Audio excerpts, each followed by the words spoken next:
আওয়ামী লীগের নেতা কর্মীদের মধ্যে খুশির জোয়ার পড়ে গেছে। আমার কাছে মনে হচ্ছে যে একটা ভিন্ন রকম দৃশ্য আমরা দেখতে পাচ্ছি। আমি গেল 3 দিন আগে একটা নিউজ দিয়েছি যে বিএনপির একজন নেতা দাউদ ভাই তিনি নিজে একটা আওয়ামী লীগ অফিসের তালা খুলে দিয়েছেন। এমনকি বলেছেন যে আওয়ামী লীগের যারা ভালো নেতা কর্মী আছে, যারা কোনো অন্যায় করে নাই, কোনো অপরাধ করে নাই, তারা তাদের দলীয় কার্যক্রম ওই এলাকায় চালাতে পারবে। এর ঠিক পরের দিনই ঠাকুরগাঁয়ে ঘটেছে আরেক ভিন্ন ঘটনা। এরপরে দেখলাম খুলনাতে ঘটেছে আরেক ভিন্ন ঘটনা। সিরিয়াল অথবা ধারাবাহিকভাবে এই ঘটনাগুলো ঘটছে। দলীয় কার্যক্রম নিষিদ্ধ থাকা গত 18 মাস ডক্টর ইউনূস সরকারের ক্ষমতাসীন সময়ে আওয়ামী লীগ যে অফিসগুলো তাদের কার্যালয়গুলো খুলতে পারেনি, তো সেই অফিসগুলো বিভিন্ন জায়গায় আস্তে আস্তে খোলা শুরু হয়েছে। ঠাকুরগাঁয়ের পীরগঞ্জ উপজেলা কার্যালয় খুলেছেন নেতাকর্মীরা। এ সময় তারা জয় বাংলায় স্লোগান দিয়েছে। পরে তারা কার্যালয়ের সামনে জাতীয় সঙ্গীত গেয়ে জাতীয় এবং দলীয় পতাকা উত্তোলন করেছেন। গেল 15 ফেব্রুয়ারি বিকেলে পীরগঞ্জ পৌর শহরের লিচুতলা এলাকার কার্যালয়ের সামনে আওয়ামী লীগের নেতাকর্মীরা জড়ো হন। প্রথমে তারা কার্যালয়ে প্রবেশ করেন, পরে পতাকা উত্তোলন করেন। তো এই ভিডিও খুবই ভাইরাল সোশ্যাল মিডিয়াতে। আর এ ব্যাপারে পীরগঞ্জ উপজেলা আওয়ামী লীগের সহসভাপতি যিনি আছেন গোলাম রাব্বানী, তিনি বলছেন, দীর্ঘ 18 মাস আমরা রাজনৈতিক কোনো কার্যক্রম পরিচালনা করতে পারিনি। আজ উপজেলা আওয়ামী লীগ সহযোগী সংগঠনের অনেক নেতাকর্মী একত্রিত হয়ে দলীয় কার্যালয়ে যাই।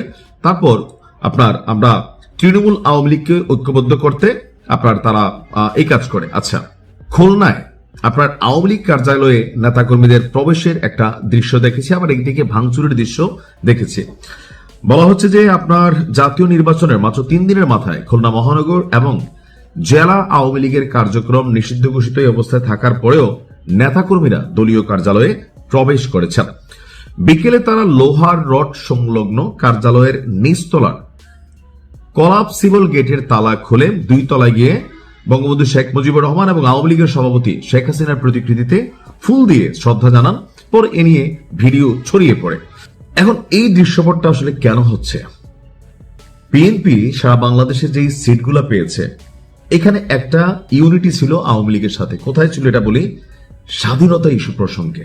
আপনি যদি দেখেন বিএনপির যে নির্বাচনী ন্যারেটিভ ছিল 71 মুক্তিযুদ্ধ, স্বাধীনতা, এমনকি স্বাধীনতা বিরোধী শক্তির একটা ন্যারেটিভ তারা তাদের ভোট মার্চে পরিচালনা করেছে। আমার পরিচিত অনেক আওয়ামী লীগের নেতাকর্মীরা তারা বিএনপিকে ভোট দিয়েছে।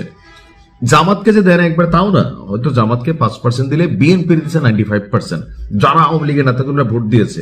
এটার মেইন কারণ হচ্ছে অনেকেই মনে করছেন যে 71 ইস্যুতে স্বাধীনতার পক্ষের শক্তি হিসেবে বিএনপি আওয়ামী লীগের বিপরীতে তারা শক্ত অবস্থান নিয়েছে এবং 1971 সালের ইস্যুতে জামাত ইসলাম যেটা ভাবছিল যে 2024-এ এসে নতুন স্বাধীনতা, নতুন বাংলাদেশ, 71 ইস্যুটা আর আলোচনা করা হবে না, নানান জায়গায় কিন্তু এই ন্যারেটিভ বা পারসেপশনটা তৈরি করা হয়েছিল। আওয়ামী লীগের নেতাকর্মীরা তারা মনে করছে যে স্বাধীনতার পক্ষের শক্তি হচ্ছে এই মুহূর্তে বিএনপি, এবং কি বিএনপির অনেক নেতাকর্মীরা আওয়ামী লীগের যারা ভালো নেতাকর্মী আছেন তাদেরকে কিন্তু অনেক জায়গায় বলছেন যে দেখো, আমরা যদি ক্ষমতায় যাই, তোমাদের বিরুদ্ধে যদি কোনো মিথ্যা মামলা থাকে, কোনো হয়রানিমূলক মামলা হয়, এটা দায়ভার আমরা নিব, দায়িত্ব নিব। একটা পজিটিভ ভাইব তৈরি করা হয়েছে। তো এই ভাইবের কারণে বিএনপি যে সিটগুলা পাইছে, তো সেখানে আওয়ামী লীগের একটা বড় রকমের সাপোর্টিং ছিল। তো সেই কারণে কিছু কিছু এলাকাতে আমার কাছে মনে হচ্ছে যে বিএনপি যারা আছেন এখন, এমপি তো বিএনপির বা জামাতের, সব আসনে যে বিএনপির তা না, তো সেইখানে একটা লোকাল সেটেলমেন্ট ছিল, এই কারণে কার্যালয়গুলো খুলছে।